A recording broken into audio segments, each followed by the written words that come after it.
You're going to meet a lot of really good people in this business.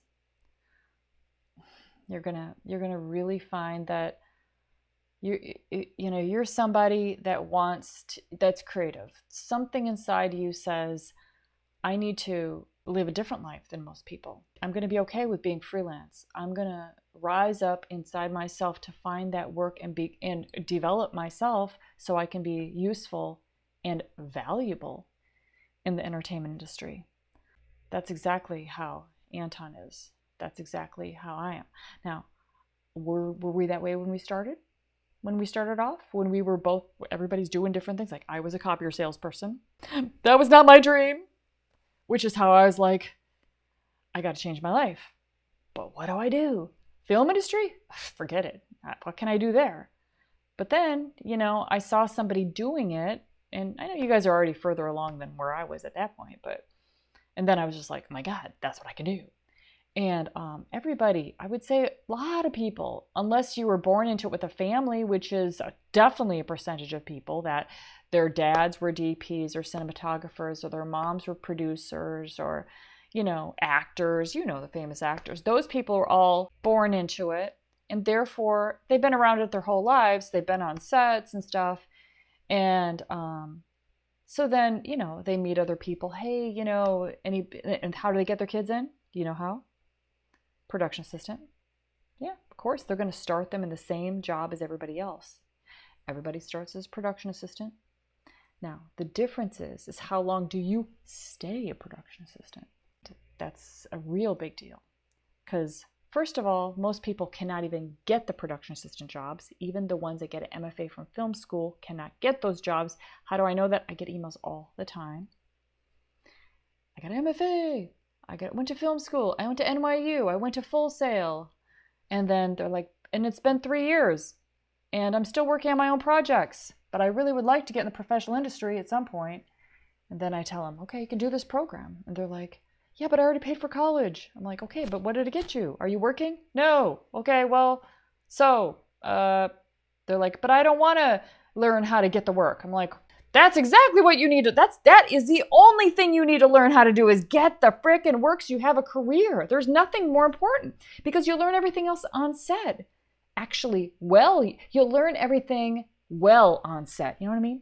Like, you can get exposed to it. Oh, with the lenses, the camera. Oh, this is how you set up a shot. This is how we do that effect. You can see that in school. Big deal. You'll see that. You got to see it again and again and again and again on professional sets where there's pressure, where there's stress, where there's people's careers, where there's drama that happens. And when I say drama, I don't mean like drama like, oh, that person's so dramatic. It's just like shit happens. It's a millions of details and people and personalities. That's what makes it very exciting. I mean, you're doing the right thing by learning how to get into this business and doing it right, where every single time you're on set, you're having conversations that are a certain way. Here's an example of a conversation that you shouldn't have, that somebody just had yesterday. Ha ha ha. So this production assistant, I've seen him before. I saw him yesterday. He's like, the queen is here. He's like, she's like, this, and he's telling the other people, this woman, she's just like runs her department. She's amazing. He's kind of trying to butter me up. But, that's not a bad thing to do as far as connecting with somebody, right? And then later, he comes to me and he goes, yeah, my girlfriend, she really wants to get into sound, and she went to college for sound, and she's taken classes. And so I'm going to have her come over and talk to you. I'm like, absolutely. I would love to talk to her. Please have her come over and talk to me. And he's like, so do you think that you might be able to hire her? And I'm like, okay, so let me tell you something about sound. The deal is that I would be happy to hire her, but she's got to cut her teeth in TV first. He's like, oh, you can't just hire her on a commercial? I mean, commercials are easier. I'm like, yeah, commercials can be easier. However, this is highest level here. And to do this job, you got to do it again and again and again and again and again. And you got to make your mistakes. You got to have the mic fall off. You got to be in the wrong place. You got to get the shadow in the shot. You got to get yelled at. You got to not figure out what to say. You got to figure out no, I won't say that again. I told him just millions of details that make you so smooth that people are like, I love that person. and then you can come work with me. Yeah. I said, nobody's going to work with me unless they have been a couple years doing TV first, because TV is like a factory. They shoot pages of dialogue in one day. They're running their ass off. They're working their ass off, and they get good. They get really good. They get really fast. They get in all these situations really fast. So he didn't really like to hear that. Now, that's a problem, because if you don't want to hear that, then you want the goods for free, for nothing. You want to be hired and get paid the money. Yeah, my people make $650 per day or more. Oh, that's a lot of money. All you're doing is holding the boom. No, you're not. That is, you don't get it. And if you want to get paid that money without getting the actual training to be good, there's no way I ever want to work with you. I want people that are committed. And that's not just for my department. That's all departments are that way. So you can really turn off somebody if you're like, I really would love to do that job, but you have no training to do it. Now, a lot of times, and where they're coming from, is they just don't know. Even though they went to college for it, even though they took all the classes, they don't know.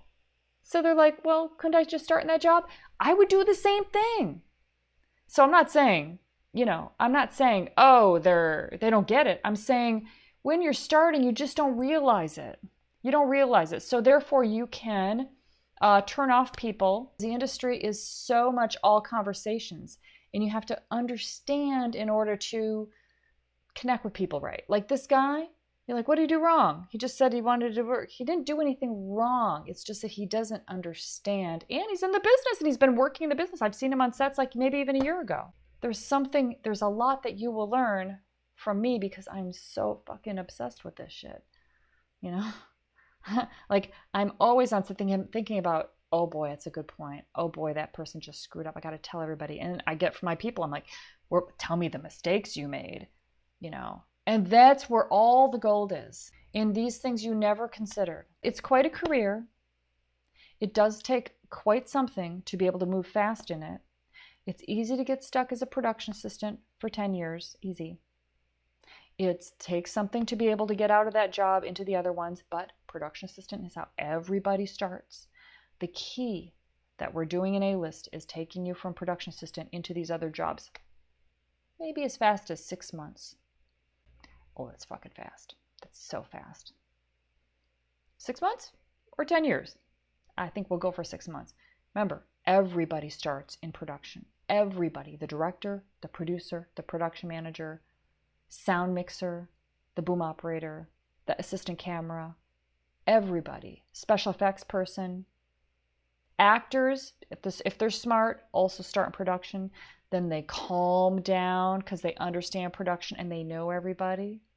They calm the F down because they're going to be on set next week. One way or another, they're on set.